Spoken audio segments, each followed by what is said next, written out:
Porque si bien hablar de 30%, es decir, 30 de cada 100 personas son hipertensas, es un número, bien, no es poco, pero uno esperaría que sea más, ¿no? O sea, tanto hablamos de la hipertensión, de la repercusión, tanto nos hablan de la sal y la presión. Vieron que hay la Semana Mundial de la Concientización de la sal. Entonces la sal es importante, eso significa que la hipertensión es importante. Pero de repente 30% resulta ser una prevalencia, no digo que es poquita, pero podría ser mayor, ¿cierto? O una esperaría que sea más. Pero el tema acá es que ese 30% no es que tiene un truco, ¿ya? Pero tiene involucrado o involucra entre personas mayores de 18 años y personas en edad. Si nosotros vamos viéndolo a lo largo de la vida, fíjense cómo la prevalencia se incrementa. Alrededor de los 70 años, entre 65 y 75% de las personas terminan siendo hipertensas. Ese ya es un número que nos prende cualquier alarma.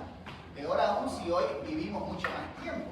Entonces, hablar de que a los 75 años nos encontremos con una persona es de todos los días. Y que el 70% de esas personas de 75 años tengan hipertensión ya es una alarma.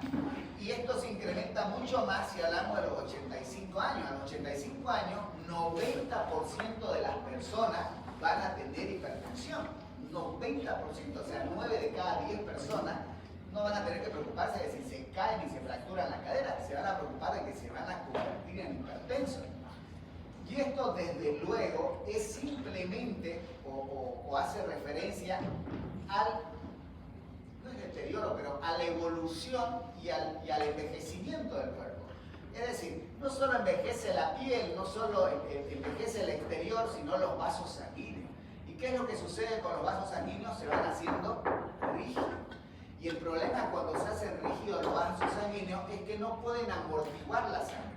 Y la amortiguación de la sangre es necesaria para poder controlar la presión arterial. Ustedes recuerden que la aorta recibe la sangre, pero la amortigua. Y luego, en ese mismo sentido, la empuja, ¿no? Por eso es que tenemos 120, 80. No tenemos 120-0 como el ventrículo. El ventrículo tiene 120-0 porque no tiene esa capacidad de amortiguación. En cambio, la aorta sí. Por eso hoy es un órgano y antes se lo consideraba la segunda bomba, ¿no? Porque permite que este flujo se mantenga. En cambio, si los vasos sanguíneos a lo largo del tiempo se van haciendo cada vez más rígidas, ¿qué va a pasar con la sangre? Va a ir y va a golpear, no va a haber amortiguación. Entonces la presión arterial va a ir subiendo y se va a ir incrementando. ¿Cuál de las dos presiones? Es un insulto que le pregunte esto, pero bueno, ¿cuál de las dos presiones? La sistólica, ¿no? Es la que nunca se va a detener, siempre va a ir incrementándose más y más y más. ¿Y cuál es la presión que se va a detener? La diastólica, incluso va a descender la diastólica.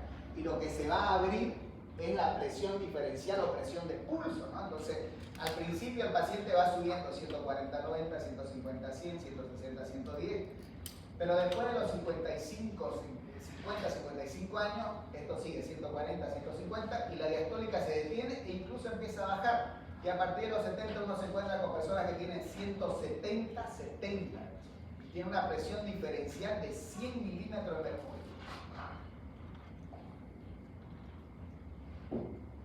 Hoy día tuvieron ¿qué tuvieron hoy? La feria de las ligas y deben estar cansados de hablar de ciencia y todo esto. Por eso minimicemos un poquito la definición de hipertensión. Si nosotros nos quitáramos el chip de la medicina, peor, todavía nos quitamos el chip de la católica, donde la ciencia abunda aquí en todos los pasillos, y nos bajamos un poquito más a personas que quieren saber algo más de salud, nosotros podríamos definir simplemente a la hipertensión, primero, antes de definirla, diferencial.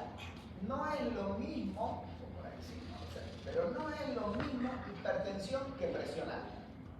¿O es lo mismo? No. ¿Qué diferencia a una de la otra? La presión alta se puede dar en un momento y la hipertensión se mantiene. Entonces, una característica, ¿sí?, es que en la presión alta, por algún motivo, se va a incrementar el valor de la presión arterial. En En cambio, en la hipertensión vamos a tener un valor incrementado, pero de manera sostenida o permanente. ¿Es una característica importante? Sí. No es la principal. ¿Cuál es la principal característica de la hipertensión y que la hace diferente de la presión alta?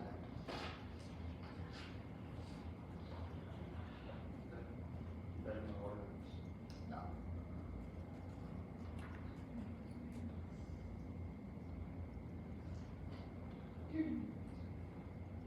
Puede ser que ya causa mutación estructural o un cambio estructural.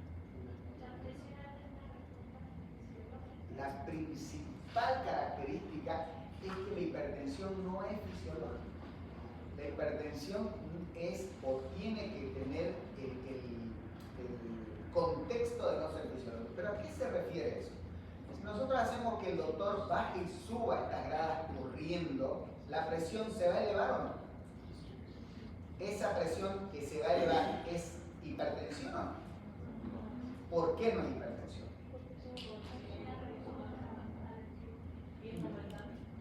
Más allá de que sea momentáneo, no, es que no solo es una respuesta fisiológica, sino que es una respuesta necesaria. Porque a la segunda que va a querer volver a subir, no va a haber perfusión en los tejidos musculares y ¿qué va a pasar? Se va a caer. Entonces, no es lo mismo esa elevación de la presión que puede ser fisiológica a la hipertensión, por eso nos dice que es esa elevación persistente pero no fisiológica. Así como están sentados sin hacer nada, descansando de todo lo ajetreado esta mañana, sus valores de presión tendrían que estar en lo más bajo posible. Obviamente más bajo sería que estén acostados y durmiendo, pero no es lo mismo estar parados, no es lo mismo que han estado hoy día con los stands moviéndose de un lado para el otro lado. Entonces, los valores de la presión no son valores fijos, se van moviendo en el transcurso del día de acuerdo a la necesidad y a la respuesta fisiológica, ¿sí? En cambio, la hipertensión es una elevación no patológica. Es más, uno puede encontrarse con un comportamiento patológico en el cual ante la necesidad, por ejemplo, metiéndole una caminadora al paciente, no se eleve la presión. Esa es una respuesta también patológica, porque lo que debería pasar es que esa presión se tiene que elevar. Y obviamente, hablar de presión arterial antes de hablar de hipertensión es recordar fisiología. Y nosotros decimos que, ¿qué componentes tiene la presión arterial? Tiene dos grandes componentes. Por un lado, tenemos el gasto cardíaco, ¿no? ¿Qué es el gasto cardíaco? Es el volumen sistólico en la unidad de tiempo que es la frecuencia cardíaca. Pero por otro lado también tenemos lo que es propiamente o lo que tiene una relación directa con la presión, que es la tensión que existe en la pared de los vasos. Y esa tensión en la pared de los vasos se llama resistencia. Entonces, tiene una relación directa entre la resistencia vascular periférica y el gasto cardíaco. ¿Qué significa? Si aumenta uno, ¿se eleva o aumenta la presión? ¿Se eleva o baja la presión? Uno. Pues aumenta uno de los dos. Tenemos gasto cardíaco, resistencia vascular periférica. Si aumenta uno de los dos, ¿la presión se eleva o no? Sí. Si se aumentan los dos y se disminuyen los dos, entonces hay una relación directa, ¿no? Ahora lo interesante es que a ambos dos hay diferentes factores que lo van modificando. Y lo más interesante todavía es que el cuerpo se vale de esto para poder regular la presión arterial. El ejemplo más típico y el gran regulador de la presión arterial es ¿quién?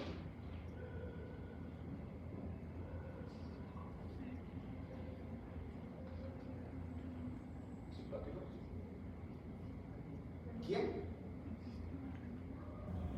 El sistema renina-angiotensina-aldosterona. Porque el sistema renina-angiotensina-aldosterona juega con los dos, ¿sí? Nosotros imaginémonos resistencia vascular periférica y gasto cardíaco o volumen. El sistema renina-angiotensina-aldosterona tiene dos formas de responder, ¿de acuerdo? Una forma rápida, pero cortita, y una forma prolongada, pero más lenta. O sea, perdura en el tiempo, pero la respuesta es más lenta. ¿Cuál es la respuesta corta, pero rápida? Y eso depende de quién. de la angiotensina. Entonces, si nosotros hablamos que el efecto de la angiotensina es vasoconstricción, ¿cuál estoy modificando? Y no es la respuesta así de inmediata. Entonces, el momento que la luz vascular hace esto, aumenta la resistencia vascular y sube bruscamente la presión. Esto puede modificar de manera inmediata grandes valores de presión arterial, pero no dura mucho. Tanto en fisiológico como en el tratamiento, la respuesta es corta. Pero ojo, la respuesta es corta también por un mecanismo fisiológico. ¿Cuál sería el problema si la vasoconstricción, que es tan efectiva, durara mucho en el tiempo? Renal, ¿por qué? Porque si hay vasoconstricción en la anterior arterial, se activa. Bueno, activa el sistema renal. Y ya respondió el sistema renina-angiotensina-aldosterona. Y respondió a través de la angiotensina del cielo. ¿Qué generó vasoconstricción? La vasoconstricción no se generó solo en el riñón, hay vasoconstricción de toda la microcirculación. ¿Podría generar baja restricción? Entonces, el gran problema es que inicialmente genera un aumento rápido de la presión, incluso estos valores de presión se pueden mover en grandes rangos, pero si perdura en el tiempo, va a disminuir el flujo arterial también. Es decir, va a caer la perfusión. Esto que parece teórico, ¿lo vemos en la práctica? ¿En la actividad? ¿Sí? ¿En qué momento? Podría ser cuando hay hipotermia, cuando hay, o sea, hay mucha vasoconstricción. No. Hablamos, este paciente, estamos hablando de un paciente hipertenso. En este paciente hipertenso, si nosotros tenemos el efecto de la angiotensina que genera vasoconstricción y esta vasoconstricción durara en el tiempo, va a llevar a hipoflujo, pero va a llevar a disminución de la perfusión. Esto en teoría es correcto, ¿sí? Si nosotros lo escribimos en un libro es correcto, pero en la realidad lo vemos. Sí, ¿en qué momento? Cuando lleva En la emergencia hipertensiva. El mecanismo fisiopatológico de la emergencia hipertensiva es ese sencillo mecanismo. Es vasoconstricción, resistencia periférica, isquemia.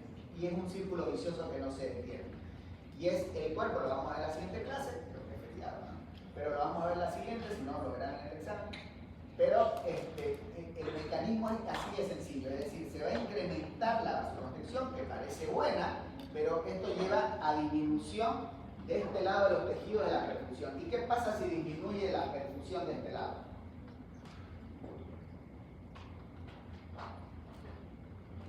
¿Cómo va a responder el organismo? La isquemia es el resultado, y el resultado es, la isquemia se traduce también con disminución de la perfusión, o sea, si hay isquemia, hay menor perfusión, ¿cierto? Si no, no hay. Entonces, en este caso, está empezando a haber isquemia por la vasoconstricción, ¿sí? Es decir, hay isquemia, hay menor paso de nutrientes hacia el lado, sí, pero hay menor paso de nutrientes. ¿Cómo responde el cuerpo?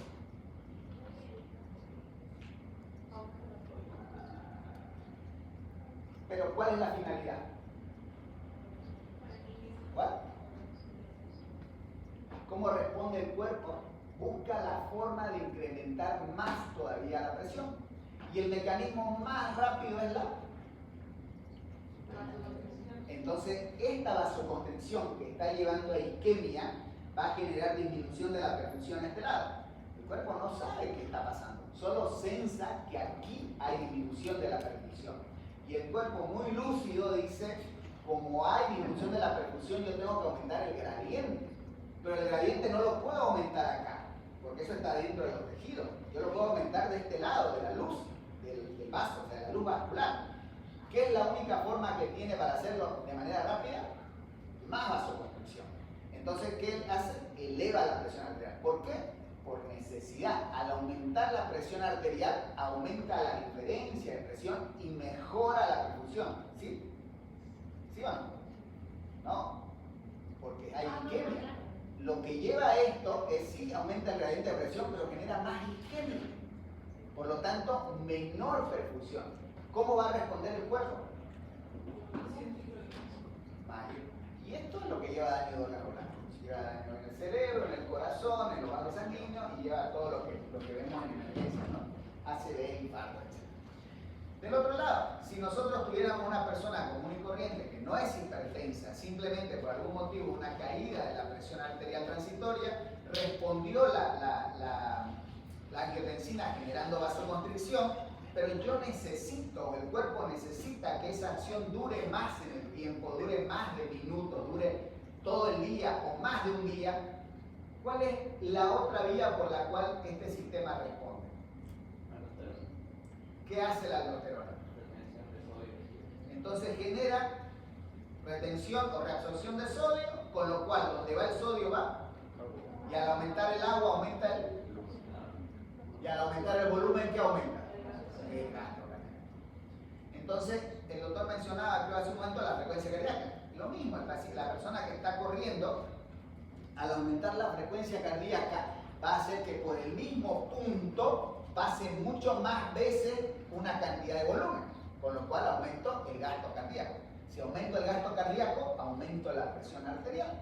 Por eso es que muchos medicamentos que tienen entre sus efectos bajar la frecuencia cardíaca son antihipertensivos también. Puede ser que no sea su finalidad, pero yo controlando la frecuencia cardíaca puedo generar caída del volumen y con eso disminución de la presión. ¿Qué hacen los diuréticos? Disminuyen el volumen. Y no necesitan que uno lo orine, porque por ejemplo la hidroclorotiazida, que es el diurético más utilizado asociado para el tratamiento antihipertensivo, no buscamos que el paciente aumente la micción, buscamos que se genere venodilatación, buscamos que esa musculatura o esos vasos, se relajen para disminuir la resistencia vascular.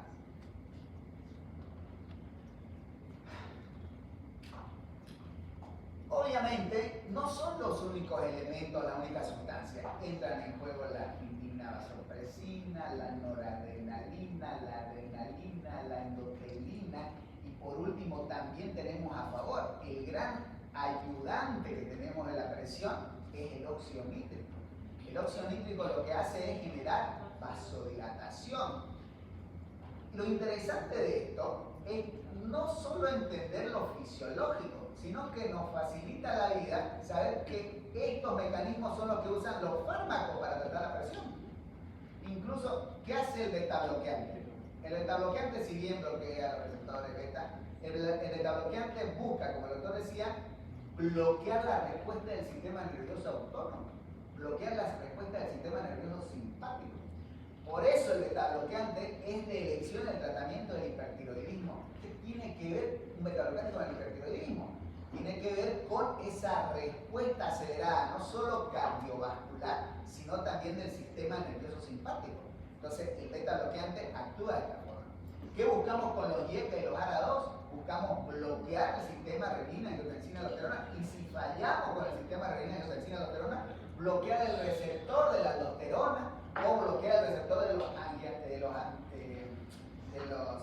receptores de la angiotensina tipo 2, si no logré impedir la conversión. Y es más, dentro de la misma familia de betabloqueantes de repente aparece el hijo perdido, el hijo no reconocido, mejor dicho, el betabloqueante, que es el nebivolol, que no tiene por finalidad bloquear los receptores beta, sino que actúa a través de qué mecanismo. A ver, farmacólogos. ¿A través de qué mecanismo actúa el nebivolol? Que es un betabloqueante, pero no actúa a través, por eso es el hijo no reconocido de los betabloqueantes. No lo quieren al nebivolol, fantástico, no lo quieren.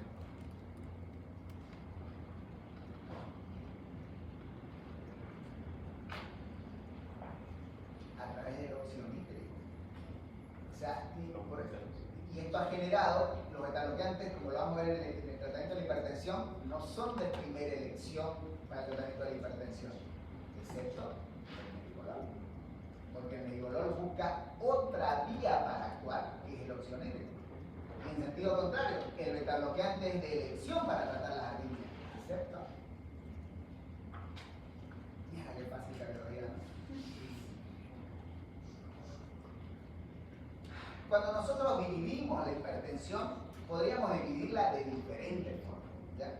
Como a ustedes les dé la gana, en buen sentido, como a ustedes les dé la gana. Una primera forma de dividir la hipertensión es decir, ojo no solo hay la circulación sistémica, también tenemos la circulación pulmonar. La circulación pulmonar también puede tener hipertensión. Entonces, una primera división va a ser hipertensión pulmonar e hipertensión sistémica. La hipertensión pulmonar, que lo vamos a ver al final del semestre, tiene a su vez dos formas. No es solo la arterial. Tenemos hipertensión pulmonar venosa e hipertensión pulmonar arterial. Simplemente porque las estructuras cambian en su... O sea, son arterias pero son venas, ¿no? O sea, son venas pero son arterias. Por eso es que existe hipertensión venosa e hipertensión arterial. Pero bueno, nos quedamos con la sistémica. Desde el año 2024, la Sociedad Europea de Cardiología nos dijo, saquémonos la palabra arterial, ya no existe ese término, existe hoy solo hipertensión, y deberíamos llamarla simplemente hipertensión. Pero la hipertensión, a su vez, se puede dividir, una forma de dividirla va a ser a través de ¿conozco la causa o no conozco la causa? Si no conozco la causa, ¿cómo la denomino? O primaria, idiopática, o como está en el CIE, esencial. Los tres términos nos dicen exactamente, pero el CIE solo reconoce la esencial, hipertensión arterial esencial. Pero los tres términos nos dicen lo mismo. ¿Qué es lo que nos dicen? ¿Qué? No sabemos la causa. Y ahí viene la confusión, porque decimos, pero conocemos los factores, está bien, conocemos factores que incrementan la probabilidad, pero nadie habla de relación causa-efecto. Hablamos de que estos factores, ¿por qué? Porque incluso eliminando esos factores de riesgo puede haber hipertensión. Entonces, esa sería otra forma. Ahora, ¿cuál de las dos es más frecuente? ¿La primaria o la secundaria? La primaria. ¿Cuánto más frecuente? Mucho, yo sé que es mucho, pero ¿cuánto? ¿Cuánto? ¿Pero me lo decís por decir o disparo al aire y veo si caso un pato? En realidad ha ido cambiando. Cuando hace 3 años, cuando yo estudiaba medicina, nos decían, no sé por qué le chiste, cuando nos decían que la hipertensión primaria era 95% y la secundaria era 5%, ¿no? De ahí fue evolucionando, por llamarlo así, pero cambió a 80-20. Hoy estamos entre 70-30. ¿Por qué fue este gran cambio? ¿Por qué fue cambiando en estos 3 años? Simplemente porque conocemos más, ¿no? O sea, la tecnología me ha permitido, recordemos que tecnología no es solo equipamiento, es conocimiento, ¿no? Pero la tecnología me ha permitido que aquello que antes no sabía por qué, hoy he logrado identificar la razón y el motivo, entonces conozco. El ejemplo más claro, el síndrome de apnea hipopnea obstructiva del sueño. Hasta hace unos 3 años, el SAOS era un factor de riesgo para la hipertensión. Hoy, el SAOS es hipertensión secundaria. O sea, es un gran cambio.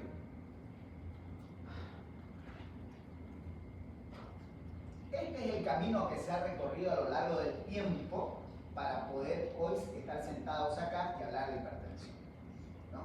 Es cortito, miren, desde el año 70 venimos hablando de la hipertensión como tal, ¿no?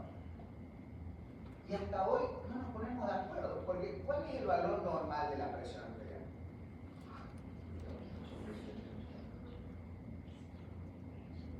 120-80.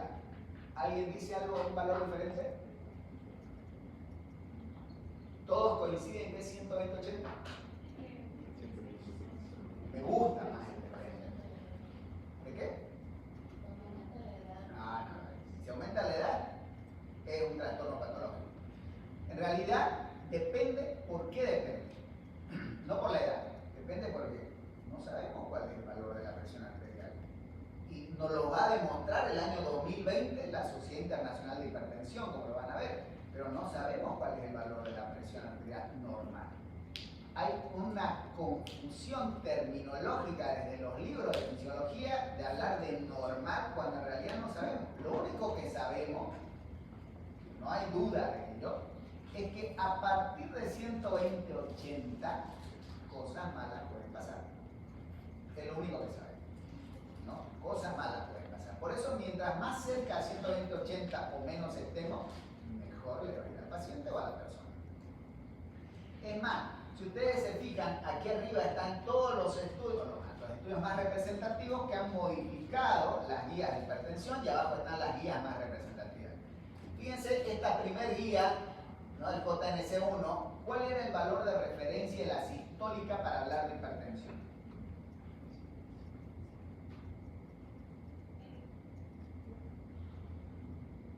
¿Cuánto?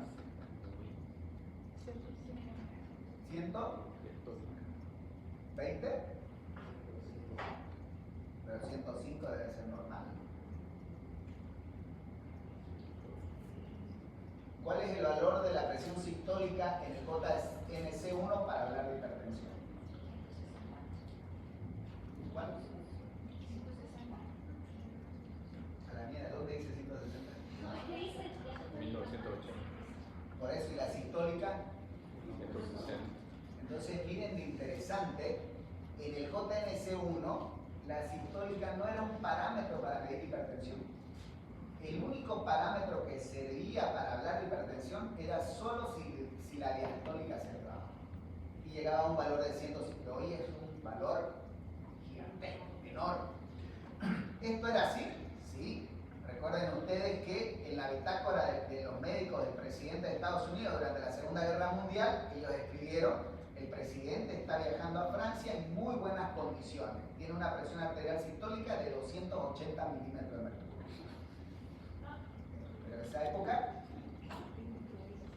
estamos hablando de entre el año 30 y pico y 40 y pico. O sea, ¿a quién le importaba la sistólica?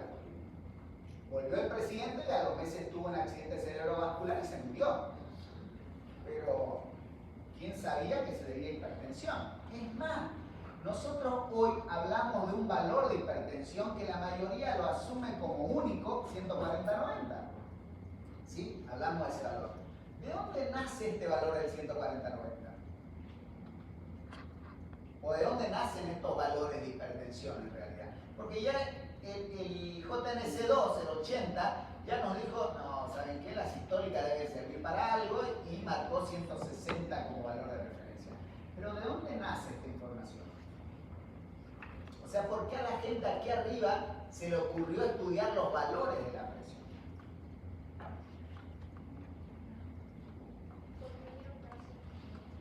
¿Y quién se dio cuenta de esos casos? ¿Quién?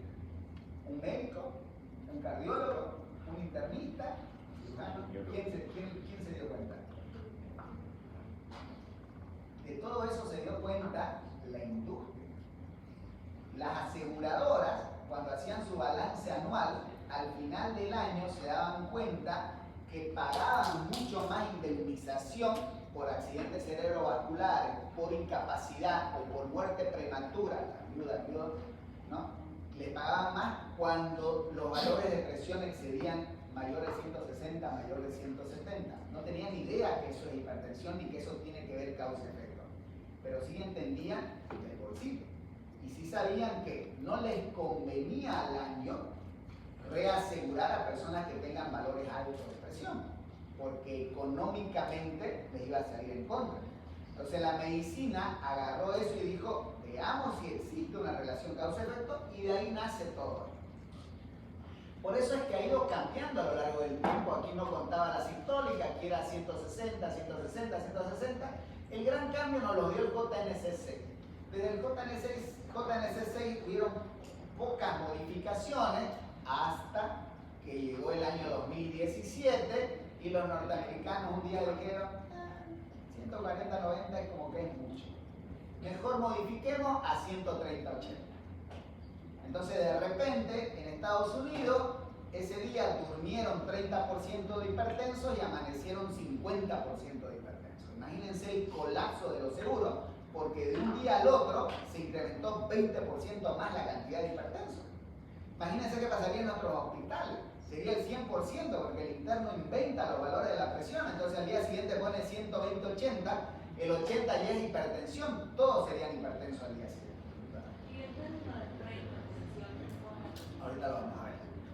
Entonces, este 2017 generó un caos. certificado, que fue buenísimo porque nos ayudó a nosotros a repasar de nuevo hipertensión, dábamos las cosas por sentadas, pero por otro lado nos benefició porque estuvimos por todos lados dando charlas de esto, no todos, ¿no? O sea, nos benefició a todos, y tuvieron que salir las sociedades a decir, replantémonos cuándo es hipertensión. Y salió la Sociedad Europea de nuevo, salió la Sociedad de las guías NICE de Inglaterra, hasta que ya todos nos tranquilizamos, el quilombo pasó y el año 2020, cuando ya no había pelea alguna, salió la Sociedad Internacional de Hipertensión y dijo, bueno, ya que nadie está peleando, 140-90 es el valor de hipertensión y adoptemos ese valor.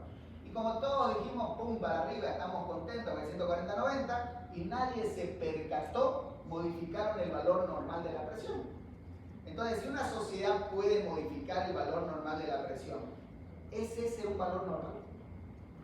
No. El gran cambio de la hipertensión, y es por eso que estamos hoy reunidos acá, es el 2024. La Sociedad Europea de Cardiología facilitó, minimizó y le dio sentido a la definición de hipertensión con su nueva clasificación y barrió con todo. Y utilizó la terminología correcta. Entonces, todas las sociedades, excepto los norteamericanos, nos hablan de 140-90. Ellos nos dicen 130-80. Ustedes eligen cuál, obviamente para el examen no les voy a decir cuál, pero en la vida ustedes eligen cuál. Mientras un país no tenga guías propias, no podemos aplicarla. Ustedes eligen el que sea. Yo digo, los norteamericanos no están tan equivocados. Para mí es más, la nueva de los europeos gira más en torno a esto, se van a dar cuenta. El JNS8 no modificó en nada la hipertensión, pero como dijo la doctora, nos agregó un término que era reacio en la medicina, que es prehipertensión. El objetivo de esta categoría de prehipertensión era sencillo, era decir, paciente, ojo, que estás en el borde del abismo y te puedes caer. Y no hay vuelta atrás. Pero nosotros somos humanos, entendemos lo que nos da la gana, y lo que entendíamos médico y paciente era, nos falta todavía para ser hipertenso. O sea, cero cambio en el estilo de vida y no cambio en nada. Aquí lo más interesante de los norteamericanos es que, miren este dato, lo que para ellos es el mayor grado de hipertensión, o sea, no hay más después de esto, para el mundo recién es hipertensión. Miren de chocante que son las guías, ¿no? O sea, el valor más elevado, o la categoría más elevada de hipertensión para Estados Unidos, recién es hipertensión para el mundo, ¿no? 140-90. Estas eran las guías tradicionales de los europeos, muy buenas, fantásticas, muy complicadas. Imagínense, 1, 2, 3, 4, 5, 6, 7 categorías de hipertensión. Y lo malo de esto es que va en contra de la definición, no solo ellos, todas las guías. Y nos hablan de normal cuando decimos que es normal, digamos, ¿no? El término correcto debería ser óptimo, pero bueno, nos hablan de grado 1, grado 2, grado 3, eran los únicos que oficialmente introdujeron el término de hipertensión arterial sistólica aislada. Hoy las otras sociedades como que la mencionan por ahí, pero no forman parte de su clasificación. Y la Sociedad Internacional de Hipertensión mantuvo la clasificación de 140-90, pero miren lo que dicen ellos. Normal 130-84. O sea, el Galton está equivocado, ¿no? Nos habla de 120-80 y la Sociedad Internacional de Hipertensión, que algo de hipertensión sabe, nos está diciendo que lo normal no es eso. Entonces en realidad no sabemos qué es el valor normal. Pero más allá de esta discusión, que es bonita, más allá de esta discusión, es que los europeos nos facilitaron la vida y usaron el término correcto. ¿Dónde dice presión arterial normal? Ya no hay. Nos habla de que la presión arterial no elevada es el término correcto, no está elevada la presión arterial. La presión arterial elevada es lo que antes era la prehipertensión. Y de alguien más nos dice hipertensión. No me importa si sos grado 1, grado 2, grado 3, grado 25, me interesa si sos o no hipertenso. Porque el objetivo del tratamiento es controlar o no controlar. Nadie habla de más o menos controlado, controlado grado 3, controlado grado 2. Hablamos de que se controló o no se controló. Y por otro lado nos dice, hace unos años atrás, el método de referencia para evaluar la presión arterial era el tensiómetro de mercurio, ¿cierto? Todos teníamos pegados ahí en los consultorios, no teníamos, estaba estudiando en el colegio todavía, pero tenían pegados todavía los tensiómetros de mercurio hasta que nos dimos cuenta que el mercurio resultó ser malo del medio ambiente, ¿no? Entonces, ya ni el termómetro de mercurio se debe utilizar, ¿no? Y pasamos a el oído médico, ¿no? Entonces, como el oído médico es el que manda, y yo soy médico y mi voluntad se hace, entonces el esfingomanómetro fue la referencia, porque mi oído me hacía escuchar los ruidos de Korokov. No sabía ni cómo se escribe Korokov, pero escuchábamos los ruidos, digamos, ¿no? Entonces, el esfingomanómetro era el estándar, el gol estándar. Hoy, no importa si sos cardiólogo, si sos dermatólogo, estudiante, el tensiómetro de referencia es digital, ¿no? Todas las presiones se tienen que tomar en el tensiómetro digital. Como el tensiómetro digital es el tensiómetro de referencia, nos abrió la puerta a muchas situaciones. Uno, que es verdad, yo se lo puedo tomar en el consultorio, pero ella se puede comprar y tomarse en la casa. Es más, antes, no es que ha dejado de ser, pero antes se hacía mucha referencia a decir, para decir que una persona hipertensa se requieren al menos 3 medidas de presión arterial y una de ellas debería ser en el domicilio. ¿Y cómo lo voy a tomar en el domicilio si era un tensiómetro de mercurio? Entonces, hoy en el domicilio yo puedo usar, tenemos tensiómetro digital y ella se lo mide y ni siquiera tiene que aprendérselo, está grabado ahí las últimas 25 mediciones. Y además, tenemos el monitoreo ambulatorio de la presión arterial. Es decir, al paciente lo mandamos con el tensiómetro en el brazo y el aparato va a medir cómo se comportó la presión las 24 horas, nos va a mostrar el promedio del día, el promedio en la noche y nos va a lanzar información que antes ni siquiera se nos ocurría. Entonces, la idea de esta clasificación de los europeos, al simplificar los grados, fue que no pensemos hacia abajo, sino que pensemos hacia los lados. ¿Por qué? Porque entre la oficina, el consultorio y el mapa hay 5 milímetros de mercurio de diferencia.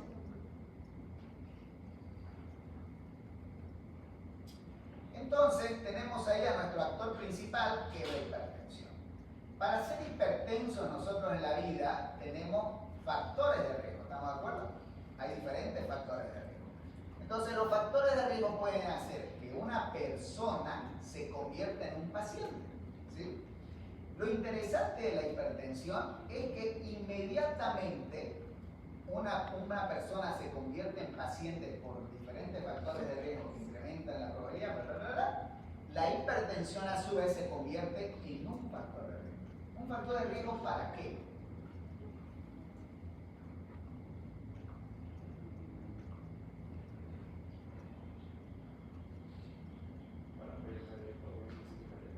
Para eventos cardiovasculares. La hipertensión es un factor de riesgo para infarto, para accidente cerebrovascular, para cardiopatía, para todo es un factor de riesgo.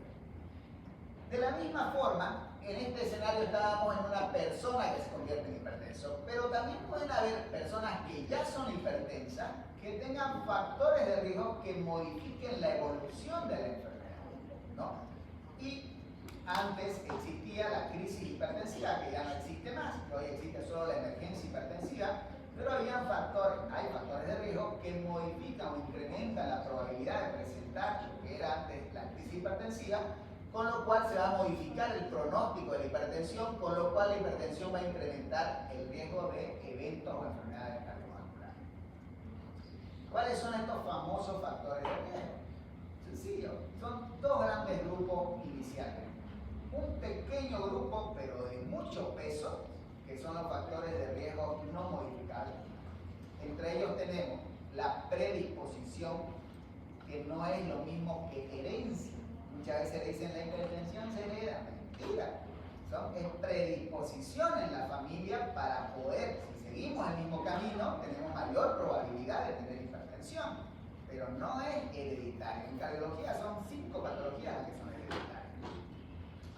Luego tenemos, por mucho que la gente diga que este es un mundo machista, que no lo es, el boliviano no es machista, ¿no? Nos va peor a los hombres. Ser hombre es un factor de riesgo. Nosotros deberíamos estar estigmatizados y nos morimos antes. La mujer vive 10 años más que el hombre. Y es un mundo machista, no puede. Entonces, el sexo masculino es un factor de riesgo. Y luego, obviamente, la edad, ¿no? O sea, no me puedo poner 300 kilos tensores, pero por dentro todo se va a deteriorar. Entonces, la edad, el sexo y la familia, entonces, el pasado, el presente y lo que viene a ser el avance del tiempo, que es el futuro, son factores de riesgo que hagan lo que hagan, no lo van a poder modificar. Yo no lo puedo, hasta ahora. La medicina es tan maravillosa que mañana yo creo que vamos a retroceder. Fíjense que se experimentó con un medicamento para el tratamiento del colesterol y se logró retroceder en el tiempo molecularmente 10 segundos, ¿no? Puta, qué fantástico, digamos, ¿no? O sea, no sirve para nada, pero a lo que voy es, nunca en la vida se había logrado eso. Molecular y genéticamente se logró que un tejido retroceda en el tiempo. Entonces, de aquí a unos años, de aquí cuando ustedes sean especialistas, o sea, hablar de rejuvenecimiento no va a ser estética, va a ser tome este comprimido, ¿cuánto quiere retroceder? 5 años, 10 años, 15 años, 20 años. Porque a eso va a llegar, digamos. Después tenemos todo lo demás que sí podemos modificar, controlar o erradicar. Pero lamentablemente en la balanza de la vida pesa menos que lo demás, ¿no? Ustedes pueden ser deportistas, pueden no haber consumido alcohol nunca en su vida, pueden no conocer ni qué significa la palabra grasa, ser activos en todos sentidos, y aún así pueden tener hipertensión, pueden infartarse, pueden tener una ACV, y uno puede ser como su docente, nunca ir al gimnasio, ser un vago, beber todos los lunes y viernes, y se va a morir de un accidente de tránsito a los 99 años y no por hipertensión. La vida es así de maravillosa. Entonces, lamentablemente, el peso que tienen los factores de riesgo que no podemos modificar es mayor al otro. Pero como al otro lado es el único lugar donde yo puedo actuar, es donde la medicina centra toda su acción. Porque está bien, no bajo al riesgo cero, pero te bajo el riesgo. O sea, no será cero, pero bajamos el riesgo y la probabilidad. Entre los factores modificables, el peso es el que mayor peso tiene. Es decir, el aumento de peso es el que más se liga a la hipertensión. Pero por muchos aspectos. No solo porque el corazón trabaja más, porque se tiene que hipertrofiar, porque en el otro sentido incluso incrementa la presión, sino porque además parte de un punto que utilizamos hasta los tensiómetros incorrectos para los brazos de las personas con sobrepeso. Entonces, por todo lado tienen la de perder, pero el lado positivo, porque todo lo malo tiene algo bueno, el lado positivo es que también el descenso de peso es el tratamiento más efectivo para bajar la presión arterial. ¿Cuáles son las complicaciones de un paciente con hipertensión? Todo lo que se les ocurra que tenga que ver con patología vascular, ACV, ruptura de una arteria, infarto, insuficiencia cardíaca, etc. Por lo tanto, ¿qué es la hipertensión? Miren este concepto de bonito. Nos dice que, al igual que la falla cardíaca, es un síndrome cardiovascular que no se va a detener nunca. Por más que nosotros con tratamiento farmacológico o con tratamiento no farmacológico logremos llegar a valores menores de 120, 80, no significa que la hipertensión se curó. Para nada. La hipertensión, una vez uno es hipertenso, salvo la secundaria, ¿no? Una vez uno hipertenso, es hipertenso para toda la vida, ¿no? Se desarrolla a partir de etiologías que no solo son complejas, sino que tienen que ver una con la otra. En consecuencia, bueno, y esto se presenta cambios como la insuficiencia cardíaca mucho antes de que esto sea manifiesto. Pero bueno, en consecuencia dice, y esto es lo más importante, la hipertensión no puede clasificarse solamente en función del valor de la presión. Y hasta ahora era de esa forma que clasificábamos a la hipertensión. Es decir, a la hipertensión la clasificábamos como grado 1, grado 2, grado 3, pero la definición misma nos dice que no es una forma correcta de clasificar, ¿no? Está asociada a anomalías vasculares, cardíacas, y obviamente esto puede llevar a disminución de la calidad de vida y muerte prematura. Pero esto es lo más importante. ¿Por qué es lo más importante? Porque yo les pregunto, a ver, tenemos aquí a los 5 doctores. ¿Ya? Ellas dos, no digo que sea así, pero digamos que ellas dos están embarazadas. ¿Ya? Y tienen, no se asusten, y tienen 150-90 de presión. 150-90 de presión. El doctor es fumador empedernido, son 18 cajetillas de cigarro al día y tiene 150-90 de presión.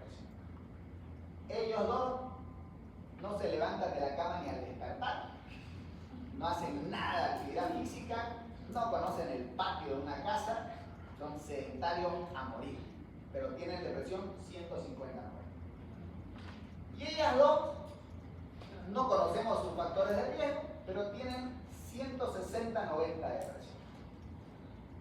¿Qué es más útil para mí? Dividirlos en dos grupos. Vengan a este lado los de 150-90 para el tratamiento y vengan a este lado los de 160-90 para el tratamiento.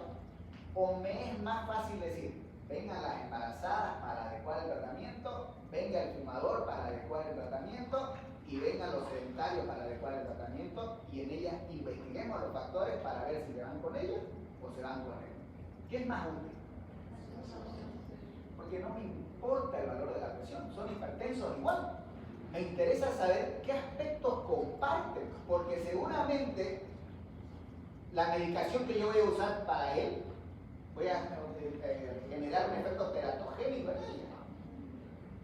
Entonces, me interesa no el valor, y además que probablemente con ellas tenga que utilizar medicamentos que no son de primera elección, y por ahí solo a ellos me baste con ponerlos a caminar y a correr. Es tratamiento no farmacológico también. Pero si yo solo divido a los pacientes en función del valor de la presión, no me aporta nada. Ni siquiera, pero no me ayuda ni siquiera desde el punto de vista del diagnóstico, peor aún del tratamiento. Y lo más interesante, vamos en contra de la definición. Porque la definición nos dice, no debemos clasificarlo en función de los valores de la presión. Entonces, en función de qué debemos abordar a los pacientes, en función a lo que hoy se habla mucho, que son los fenotipos, ¿no?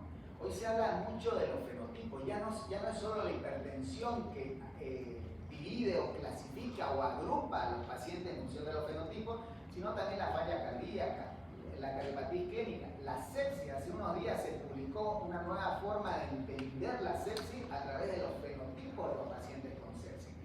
Entonces, entender la hipertensión a través de las características en común que tienen los pacientes y no si es 150, 160, 130, 140, nos va a facilitar la vida. ¿Por qué? Por esto, porque la hipertensión tiene que ver con todos los vasos sanguíneos, daña la microcirculación, daña los grandes vasos, daña el cerebro, la vista, el corazón, los riñones, daña todos los órganos del cuerpo. ¿Por qué? Porque en todos los tejidos hay vasos sanguíneos. ¿Cómo evaluamos este daño de órgano blanco? Pues evaluando la función preservada o no de los órganos. Si yo quiero evaluar los riñones, puedo evaluar la función renal a través de la urea, a través de la creatinina, a través del clearance de creatinina, a través de un Doppler renal, a través de una ecografía renal, etc. Si yo quiero ver cómo está mi corazón, puedo evaluar, si tengo suerte, encontraré algo en el electrocardiograma. Si no, el ecocardiograma me va a dar toda la información que necesito saber. Y si no, pues biomarcadores. Recuerden que por más que estemos hablando de troponina y de BNP, no significa que porque la troponina esté alta estamos frente a un infarto, ni porque el BNP esté elevado estamos frente a falla cardíaca. Es en el contexto de lo que le está pasando. Porque yo sé que mientras más alta esté la presión, más va a estar empujando el músculo, por lo tanto se va a liberar mucho más BNP. No es insuficiencia cardíaca. Estamos hablando de sobrecarga por hipertensión. Lo mismo en el electro. En el electro puedo tener yo ondas T negativas, puedo tener infradesnivel de segmento ST, no por eso es un síndrome coronario agudo. Es simplemente sobrecarga o incluso si tengo suerte, hipertrofia. Si quiero ver los grandes vasos, pues puedo estudiar la carótida, la femoral, velocidad de onda de pulso, índice tobillo-brazo, todo esto me va a hablar de salud vascular. Y hoy, que es muy sencillo de hacer y que poco se hace, los scores de calcio con la tomografía. No necesito hacer angiotomografía, no necesito inyectar contraste, simplemente coloco al paciente en el tomógrafo, un barrido de 3 segundos y me vas a calcular la cantidad de calcio que tiene. ¿Y eso de qué me habla? Del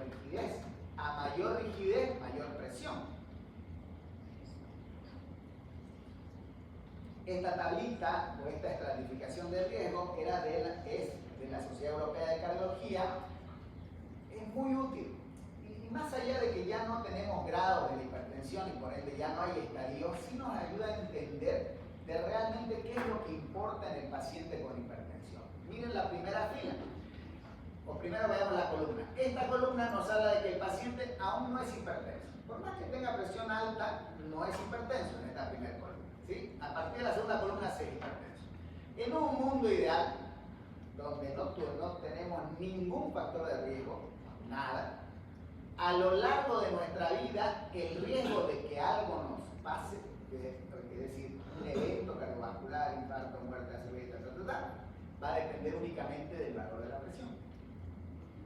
Mientras no tengamos ningún factor de riesgo cardiovascular, lo cual nunca va a pasar, porque en algún momento vamos a tener la edad, al menos, ¿no? Es decir, este escenario debería ser una mujer joven, sin antecedentes familiares y que es saludable en todos sentidos, porque al ser hombre ya es un factor de riesgo. Entonces, tenemos acá este mundo ideal donde va a depender única y exclusivamente de la presión arterial, ¿no? Estos dos últimos, sobre todo esto, son más nuestra realidad del día a día en el consultorio. Son pacientes que ya vienen con enfermedad cardiovascular, o vienen con diabetes, o tienen ya alguna repercusión o algún daño de esta patología. Estos pacientes, fíjense, no necesitan ser hipertensos para arrancar de un muy alto riesgo. Es más, no importa en nada el valor de la presión arterial porque siempre y desde el inicio van a estar en muy alto riesgo. Porque lo que manda es el componente clínico. Un detalle más. Estos arrancan en una categoría que no existe aquí arriba. Entonces, esta estratificación del riesgo nos quería enseñar que no es solo el valor de la presión, sino que lo que importa son los otros factores y o comorbilidades. Luego la Sociedad Internacional de Hipertensión hizo su versión propia, medio más flojito, ¿no? Pero ni color le pusieron, pero bueno, es lo mismo. ¿Cuáles son los fenotipos? Pareciera que es un universo nuevo, pero no significa que nos tenemos que aprender todas estas clasificaciones, sino es dependiendo en qué momento, frente a qué paciente o qué grupo de pacientes nos encontramos. Obviamente, una primera forma de fenotipear a estos pacientes va a ser definitivamente a través de categorizarlos sobre el tipo de hipertensión. Podemos tener que ella, porque es joven, tenga diastólica pura. Ella, sistodiastólica, que es la hipertensión como tal. Y el que tiene más de 60 años, probablemente ya esté con sistólica aislada. Entonces, son escenarios que se pueden presentar. La diastólica pura es o una persona muy joven para la hipertensión, ¿no? O es una persona muy joven para la hipertensión, o generalmente estamos en la etapa en la cual se está por pasar de ella a ella, de diastólica a sistodiastólica. En cambio, la evolución normal va a ser en ese camino, ¿no? O sea, la diastólica se va a transformar en sistodiastólica y la sistodiastólica a lo largo del tiempo va a tener sistólica aislada. ¿No? Van a compartir comorbilidades, factores de riesgo, estén relacionadas con la colesterol, etc., ¿no? Aquí tenemos la diastólica aislada, la sistodiastólica y eventualmente a lo largo del tiempo vamos a tener la sistólica aislada. Entonces, mientras más joven, la diastólica es la que se va a elevar. Es muy discutido esto de la diastólica aislada, se habla mucho de mala medición, etapas previas de la hipertensión como tal, pero de que hay, ahora en la guía está bien especificado. De acuerdo a su etiología, primaria, secundaria, este escenario que nunca estuvo separado, que es el relacionado con la gestación, ¿no? La mujer, no digamos que compleja, pero durante el embarazo es un universo totalmente diferente. Lo peor que le puede pasar al cardiólogo es que le llegue una mujer embarazada para tratamiento de la hipertensión porque nos las peloteamos con el obstetra. Uno le dice, tome esto, va al obstetra, no, ¿por qué le digo eso? Chao. ¿Duele? No, entonces toma esto y se está peloteando. Por eso es que hoy existe la especialidad de la cardioobstetricia, ¿no? Entonces tenemos cardiólogos que se dedican a manejar a las mujeres que están embarazadas, que están en gestación. Porque no es solo hipertensión, tenemos la cardiopatía periparto, etc., ¿no?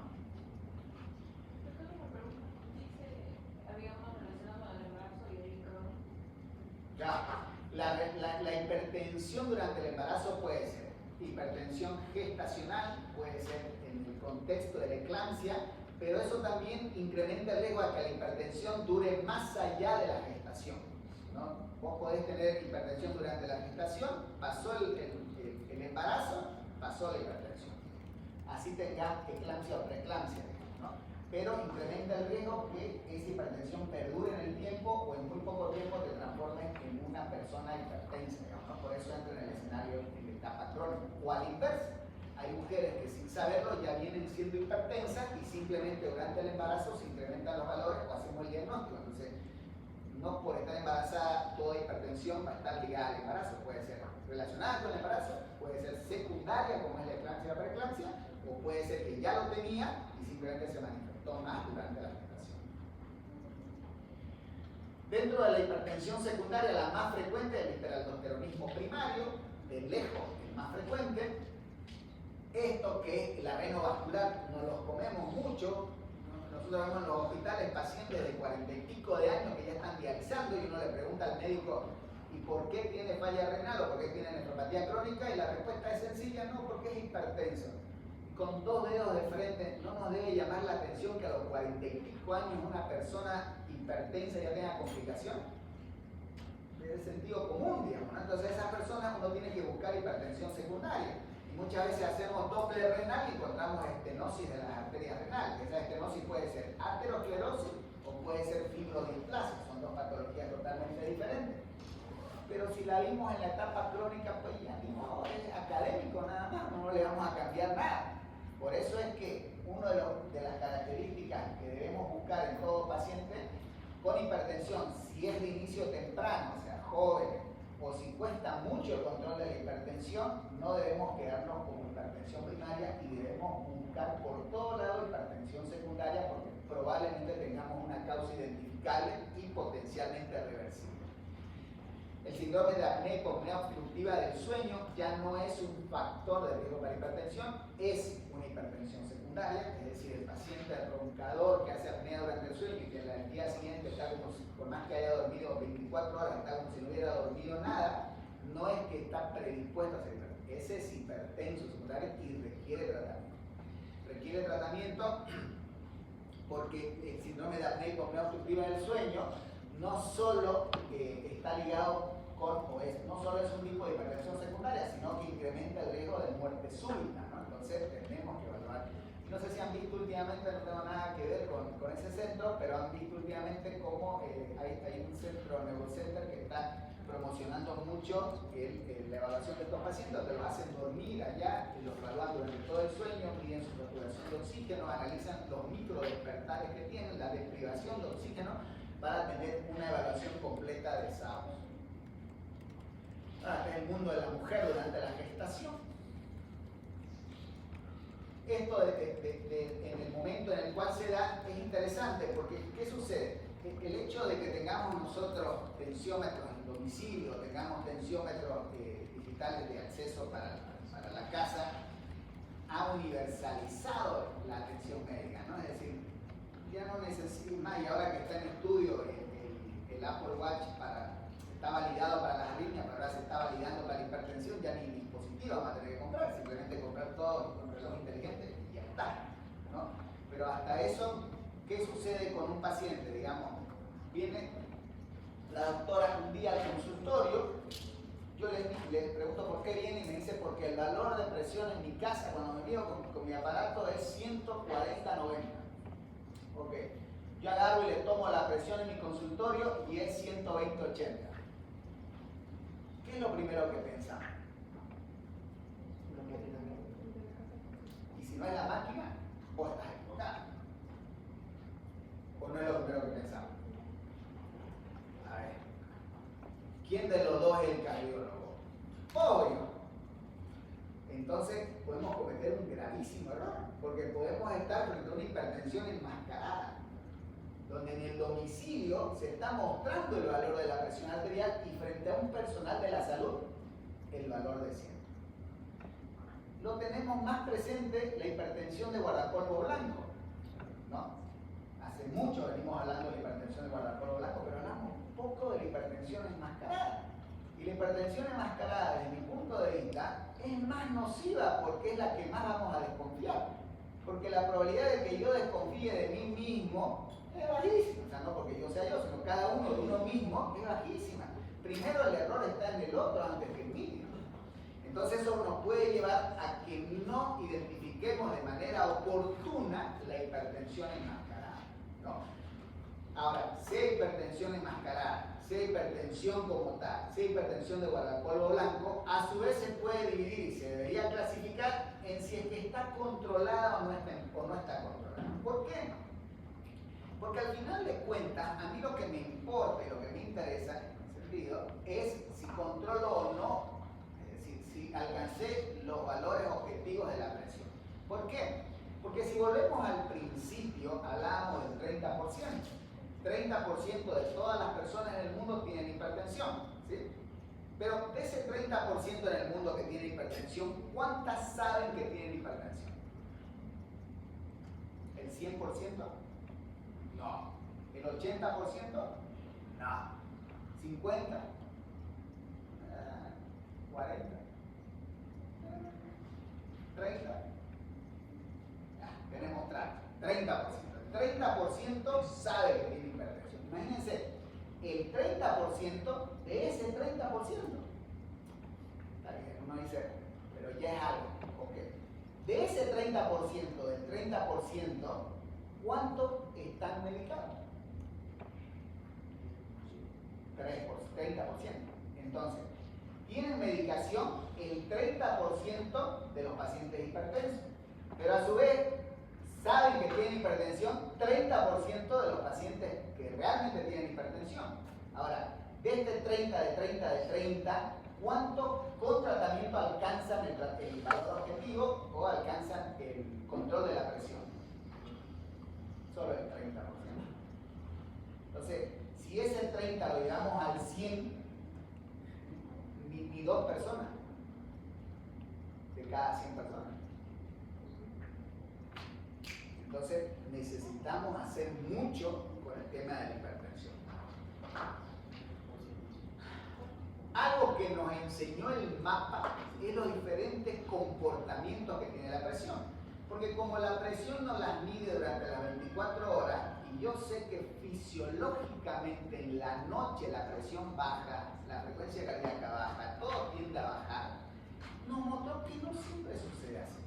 Que es verdad que hay pacientes hipertensos que la presión en la noche baja, pero hay pacientes que no baja la presión, hay pacientes que se incrementa la presión, hay pacientes que solo tienen hipertensión en el día y hay pacientes que solo tienen hipertensión en la noche.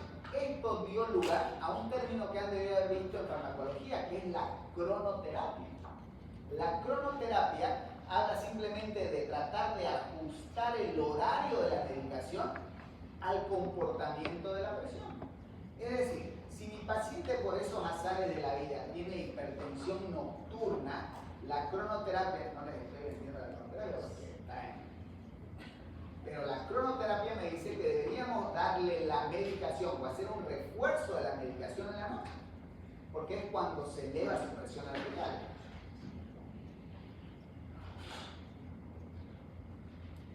De acuerdo a la respuesta al tratamiento tenemos la refractaria, la resistente, pero lo más importante es que la gran mayoría de estos pacientes son pseudo-resistencia, donde el problema no es el paciente sino somos nosotros. El tratamiento es mal, o sea, no es un mal paciente, es un mal médico. Porque hasta ahora vemos pacientes que llevan años tomando enalapril y vienen con qué dosis, con N-dosis cada 24 horas y enalapril cada 12 horas. Entonces, yo puedo estar pensando que ese paciente no está respondiendo al tratamiento, pero en realidad no es que no está respondiendo, estoy haciendo un mal tratamiento. 60% están en esa situación. 30% son pacientes que dije, por probabilidad es primaria y me olvidé que también tengo que buscar hipertensión secundaria. Y en la hipertensión secundaria es más difícil el control de la presión, entonces también tengo que tenerlo presente. De acuerdo a la urgencia, ya no existe la urgencia hipertensiva, existe hoy solamente la emergencia hipertensiva, que es lo que vamos a ver en la siguiente clase. Y de acuerdo al riesgo cardiovascular, es lo que vimos hace un momento, esa estratificación de riesgo, que puede ser alto, bajo, muy alto, etc. Obviamente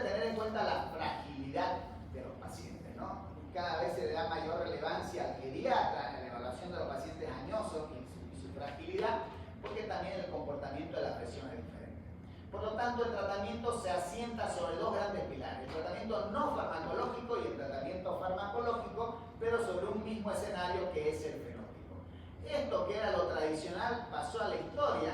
Hoy en día lo único que tenemos que tratar es de controlar y sacar al paciente de hipertensión y traerlo a este otro lado de la cancha. Para eso tenemos que tratamiento no farmacológico, pérdida de peso, 1 kilo que pierde es 1 milímetro de mercurio menos, dieta saludable, la dieta DASH es la dieta específica para la hipertensión, disminuir el sodio en la dieta, la sal sódica es lo que tenemos que disminuir en la dieta, y ahí por favor no vengan, sal de mar, es lo mismo, sal sódica, sea del Himalaya, sea del mar, sea del patio de su casa, es lo mismo. Entonces lo que tenemos que hacer es disminuir la sal sódica. ¿Qué podemos hacer? Cambiar por sal potásica. Ahí ganamos mucho. ¿Por qué? Porque incrementamos potasio en nuestra dieta y el potasio es protector cardiovascular. Entonces matamos dos pájaros de un tiro.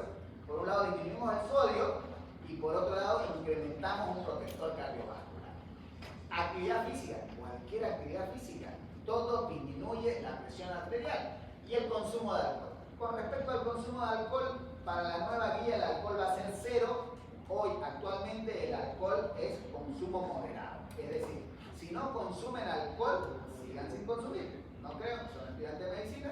Pero si consumen alcohol y consumen todos los días, nos dice bajar el consumo a al menos una medida al día y no más de eso. Y aquí sucede algo que muchas veces uno ve o escucha, o incluso a la familia, a los vecinos, y nos dicen, una copa de vino es buena para la presión. Y en las mesas se discute si vino rojo, si vino tinto, si vino blanco, etc. Y el vino es bueno para el corazón. No importa si es tinto o blanco o rosado. ¿Es bueno para el corazón? ¿No? Vino es buenísimo. Para la vida es bueno. El tema de la bebida no implica incrementar el consumo de alcohol. Nos dice que si consumimos alcohol tenemos que bajar a una medida. Si no consumimos, seguimos sin consumir. No hay que incrementar. Pero la nueva guía elimina esta discusión porque es consumo 0. Para los pacientes hipertensos, la nueva guía nos va a decir 0 de alcohol porque no hay beneficio. Esto es lo más complicado. En la guía actual nos dice, y veo que aquí se hace mucho, nos dice que ya debemos practicar yoga. Nunca está metido esto en la guía, pero ahora nos recomienda practicar yoga para controlar el estrés. ¿Por qué? Porque nosotros vivimos en Bolivia, pero igual nos afecta que si Estados Unidos le hace una bomba a Irán, que si Bolivia le va a ganar mañana a Surinam, que si vamos a ir contra Irak, que si abrieron o no abrieron la caja fuerte de, ¿cómo se llama? El Uruguay, a Marcet, que si el reloj costaba 2 millones, eso no tiene nada que ver con nosotros, pero incrementa el estrés. Por otro lado, reducir la exposición a contaminantes. Estamos en la Universidad Católica Boliviana, kilómetro 9, estamos a 2 cuadras del aeropuerto. El incremento de la contaminación auditiva incrementa los eventos cardiovasculares. La gente se muere más alrededor de los aeropuertos. Ahora, la medicina tradicional. Ahí no hay mucho misterio. ¿Por qué? Porque en Bolivia la constitución política del Estado reconoce 2 medicinas. La medicina científica y la medicina tradicional. Esta segunda está hecha más por el mundo, digamos, ¿no? En el tratamiento farmacológico lo bueno es que no hay misterio. ¿Por qué? Porque cuando salieron las primeras guías era debemos comenzar siempre con un diurético y cloratiazida, y si es que con un diurético no controlamos, el siguiente medicamento añadido debe ser un YECA barato. El gran cambio fue, no comencemos con un diurético, comencemos con un YECA o un ARA2, y si no controlamos, agreguemos un diurético.